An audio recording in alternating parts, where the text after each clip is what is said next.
Default हुए default, हम कभी डिफ़ॉल्ट नहीं होंगे। आपको इंशाल्लाह अगले महीने बहुत खुशखबरियाँ मिलेंगी। आप लोग किसी को गवर्नमेंट देते हैं तो उसको फुल हैंड देना चाहिए।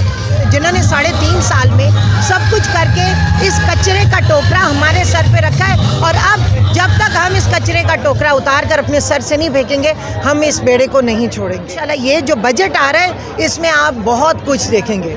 इंशाल्लाह हमारे मुल्क और हमारे गरीब आवाम के लिए बहुत से तोहफ़े हैं, बहुत कुछ है। कल रात को भी पेट्रोल कम हो गया, अभी आप देखिएगा अगले महीने और कम होगा। आटे, दाल, चीनी सब चीज़ों में रेट में, और ये सही मानों में बजट जो होगा ये गरीब नवाज होगा, जिसका हम इंतज़ार करें। क्या कहना चाहेंगे? आज पाकिस्तान मुस्लिम लीग नून एक जलसा करने जा रही है। आज हमारी फतह का दिन है।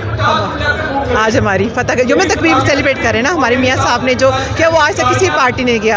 अल्हम्दुलिल्लाह आज हम सुरखरू हो गए हैं और बस ये हम इसी सेलिब्रेशन कर रहे हैं। अस्सलाम वालेकुम, मेरा नाम मिसेस अस्मा अंसर है, मैं कैंट बोर्ड से ताल्लुक़ रखती हूँ।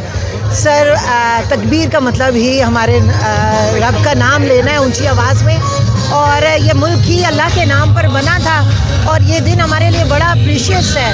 तो जिस तरह रमज़ान हमारे लिए बड़ा मुबारक था इस मुल्क के लिए, इसी तरह ये एटमी धमाके भी हमारे लिए बहुत बहुत कीमती हैं। यही वजह है कि आज दुनिया वाले हम लोगों से कुछ डरना शुरू हो गए, वरना आज अगर हम लोग एटमी ताकत ना होते तो शायद हम कब के ख़त्म हो चुके थे।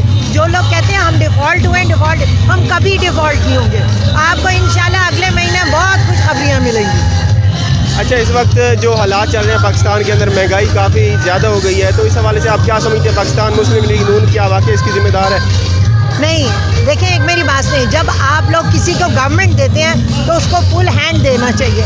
एक तरफ आप लोगों ने इतना थ्रेट दिया हुआ होता है, दूसरी तरफ आप कहते हैं आप गवर्नमेंट करें। या तो हमें हमारी गवर्नमेंट के साथ काम करने दें, और या फिर आप लोग जिन्होंने 3.5 साल में सब कुछ करके इस कचरे का टोकरा हमारे सर पे रखा है, और अब जब तक हम इस कचरे का टोकरा उतार कर अपने सर से नहीं फेंकेंगे, हम इस बेड़े को नहीं छोड़ेंगे। और इंशाल्लाह इस मुल्क को इंशाल्लाह ये जो बजट आ रहा है इसमें आप बहुत कुछ देखेंगे। इंशाल्लाह हमारे मुल्क और हमारे गरीब आवाम के लिए बहुत से तोहफ़े हैं, बहुत कुछ है। कल रात को भी पेट्रोल कम हो गया, अभी आप देखिएगा अगले महीने और कम होगा।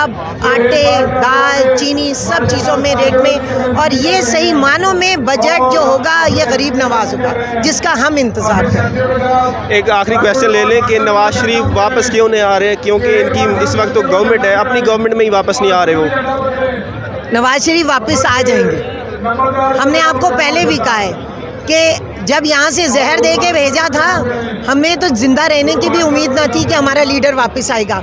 अब वो ज़िंदा है, सलामत है, वहाँ पे भी सलामत है, और इंशाल्लाह आप देखिएगा इलेक्शन वही लड़ेगा, वो आएगा और ज़रूर आएगा। और इंशाल्लाह अब जो माहौल बन चुका है, माशाल्लाह अल्लाह ताला ने उसको सुरखरू किया है। आप देख लें हर जगह पे, कल इंग्लैंड में भी जिस किस्म के केसेस जो सारे वो विड्रॉ हुए, और इंशाल्लाह आप देखिएगा नवाज शरीफ जल्द वापस आएगा, और हर किस्म के अपने जितने वो पिछले प्रॉब्लम्स हैं वो ही सॉल्व करेगा, इसके अलावा किसी को सॉल्व करने भी नहीं आता। आपने कहा है कि नवाज शरीफ वापस आएंगे और इलेक्शन लड़ेंगे, तो उनके ऊपर तो ताहयात नाअहली है, तो वो कैसे इलेक्शन लड़ सकते हैं?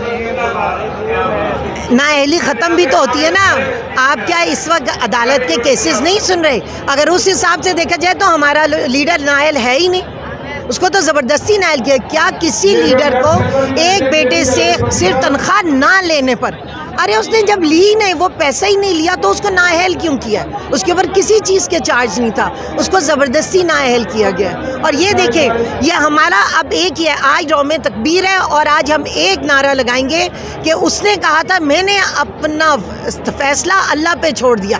तो आज देख रहे हैं जिन लोगों ने जो कुछ उसके साथ किया है ना, वो देख रहे हैं उनको अल्लाह की लाठी की आवाज़ है, और ये यौम तकबीर उनके लिए आखिरी दिन साबित होगा।